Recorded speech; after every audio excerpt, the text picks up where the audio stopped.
Oi, pessoal. Por que o Sugamadex é um caminho sem volta? Bom, para a gente tentar responder a essa questão, a gente precisa voltar um pouquinho no tempo. Para quem se recorda bem das questões de provas de residência da década de 90, início dos anos 2000, certamente um termo chamado anticorpo antifração FAB, que combatia intoxicações por digoxina, vai ser lembrado. Questão recorrente em prova, né? Toda vez que se falava em intoxicação digitálica, entre as questões, no combate à intoxicação digitálica, pode-se optar entre as questões abaixo, 2 pontos. Uso de anticorpo anti-fração FAB da digoxina. A busca de um reversor específico, no caso da digoxina, esse anticorpo, ela não é nova, não é nenhuma novidade. A razão para isso, ela não é muito difícil de compreender.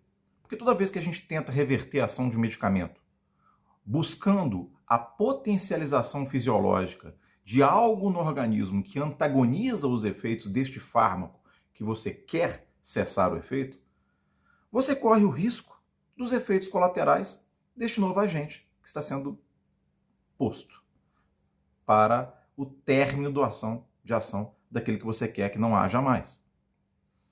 Então você fica numa balança, você fica num equilíbrio instável, muito perigoso.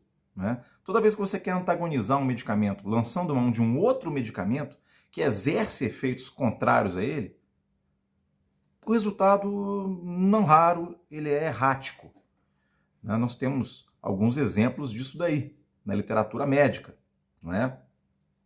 Poderíamos falar, por exemplo, da questão da naloxona, não é? Que é um opioide. O Narcan é um opioide. Ele tem afinidade pelos receptores Mi, né? Ele só não tem tanta atividade, quase nenhuma atividade. Muitas vezes, quando a gente vai lançar mão de uma naloxona para reverter o efeito de um opioide, nós temos basicamente 2 problemas. O primeiro deles é em relação à farmacocinética, que são diferentes desses 2 agentes. No caso, por exemplo, o fentanil e a naloxona. O fentanil tem uma meia-vida muito mais longa do que a naloxona, do que o Narcan. Então, quando você tem um decréscimo da concentração plasmática da naloxona, o paciente ele pode renarcotizar no quarto, fazer uma apneia e fazer uma parada cardíaca por hipóxia. A literatura está recheada de exemplos disso. E nos aproximando, então, da nossa questão, por que o Sugamadex é um caminho sem volta? Os bloqueadores neuromusculares, em relação a isso daí, é um problema muito sério, né, gente? Vamos lá, então. Quais serão os problemas da reversão clássica com inibidores da acetilcolinesterase? Né? Nós temos inibidores da acetilcolinesterase, inúmeros, né? A neostigmina, a piridoxtigmina, o hidrofônio, não é? Entre outros. A mais classicamente conhecida no nosso meio aqui do Brasil é a neostigmina.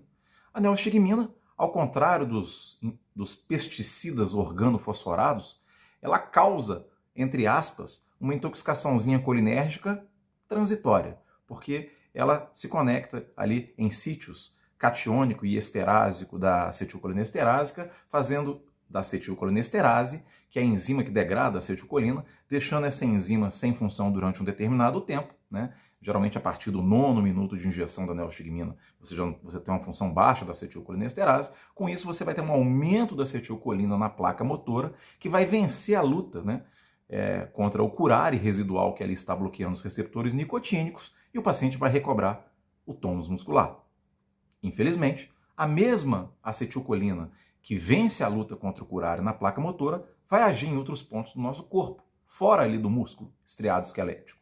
E ao chegar nas vísceras, vai estimular os receptores muscarínicos, né? A acetilcolina em grande concentração por conta do uso da neostigmina, que foi usada para antagonizar o bloqueio neuromuscular. Esse paciente vai experimentar então bradicardia, broncoespasmo, salivação, não é? Sinais e sintomas de uma intoxicação por organofosforado, só que transitória. Nós vamos então lançar mão de um outro medicamento, né, para evitar os efeitos muscarínicos, ou se vocês preferirem, parasimpático-miméticos da neostigmina, que é a atropina, que é um anticolinérgico. Nós temos alguns anticolinérgicos no mercado. Temos a atropina, temos a escopolamina, temos o glicopirrolato, né? Aqui no Brasil, a mais comumente utilizada é a atropina. Só que a atropina também não é livre de efeitos colaterais. Ela pode causar em crianças, por exemplo, a chamada febre atropínica, porque ela bloqueia as glândulas sudoríparas, né, deixando a criança toda vermelha e sem suar, o que pode aumentar perigosamente a temperatura. Ela pode causar taquicardias, taquiarritmias, que no paciente coronariopata pode ser perigoso, pode aumentar a MVO2, não é? Porque essas drogas elas não agem exatamente ao mesmo tempo, a neostigmina e a atropina. Você não consegue buscar um equilíbrio exato. Não é garantido que por terem efeitos diferentes a frequência vai ficar cravada ali em 70. Pelo contrário, né? Você pode ter com a atropina uma diminuição do tônus do esfíncter inferior do esôfago, aumentando a chance de regurgitação.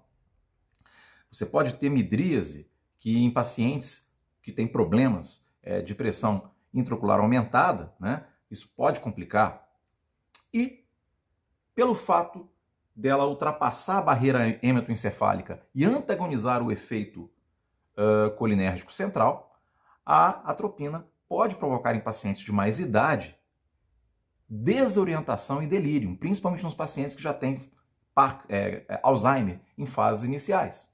É isso mesmo, a atropina, a tão comumente utilizada atropina, é uma das vilãs para a chamada disfunção cognitiva no pós-operatório. E ninguém fala nisso, ou quase ninguém fala nisso, né? A atropina ela pode desorientar um paciente predisposto para tal, principalmente em cirurgias de urgência, que o delírio é mais comum, grandes cirurgias em pacientes de mais idade, pacientes com algum grau de demência senil, né, ou de Alzheimer. A atropina ela tem uma estrutura de amônio terciário. Fármacos que têm estrutura de amônio terciário ultrapassam, são muito lipossolúveis, ultrapassam a barreira hematoencefálica. O glicopirrolato, que infelizmente não é usado no nosso meio, tem uma estrutura de amônio quaternário e não traria esse problema central da atropina. Mas infelizmente não temos o glicopirrolato no nosso meio. Por questões como essa, já poderíamos entender por que a reversão específica, né, no caso, por exemplo, o Sugamadex, que tem uma estrutura de amido, né, são várias moléculas, tipo ciclodestrinas, né, é uma octociclodestrina, no caso, o Sugamadex, que engloba a molécula especificamente de rocurônio, tem uma certa ação contra o pancurônio também, mas pequena, é mais contra o rocurônio, é um reversor específico do rocurônio, é um caminho sem volta. Todos esses efeitos agora citados não serão observados. O delírio da atropina, essa desautonomia do uso de atropina e neostigmina, tudo isso não vai ser observado e o paciente acorda muito melhor quando você usa o Sugamadex. Ele acorda melhor porque ele não desorienta, ele acorda melhor porque ele se sente melhor mesmo. Não bastasse isso, não dá para comparar, né, gente? Hoje em dia, nós temos cirurgias cada vez mais longas em pacientes cada vez mais idosos, sarcopênicos. Então a chance de um bloqueio residual ao término da cirurgia é muito maior nos dias atuais do que antigamente. Antigamente não se arriscava tanto, você não fazia tanta cirurgia em paciente tão limítrofe. Antigamente não tinha anestesia para cirurgia robótica, que é um tipo de cirurgia videolaparoscópica guiada por robô, em que você tem que fazer relaxante muscular, muitas vezes infusão contínua.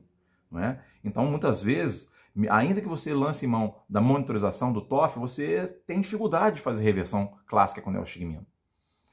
É um caminho sem volta por essas questões, não é? Drogas como o Sugamadex. É bem verdade que ela é cara? Sim, é muito cara. A patente ainda não foi quebrada, nós temos aí o Bridium hoje, né? A patente ainda não foi quebrada.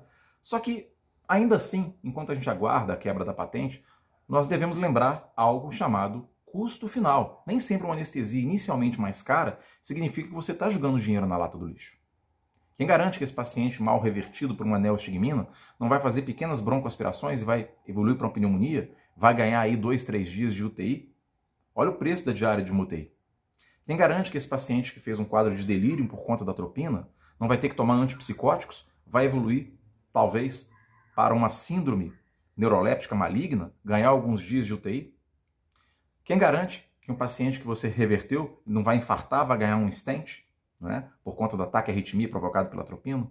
Uma série de efeitos colaterais, né, que nós, infelizmente, por limitação dos serviços, e aí eu faço uma meia-culpa, nós não temos muitas vezes estatísticas no nosso serviço que meçam, de fato, tudo aquilo de bom e de ruim que a gente usa no dia a dia no nosso paciente. Por motivos como esse, eu acho que nós temos a obrigação moral de tentar usar o melhor. E a reversão específica é um caminho sem volta. Um abraço, pessoal.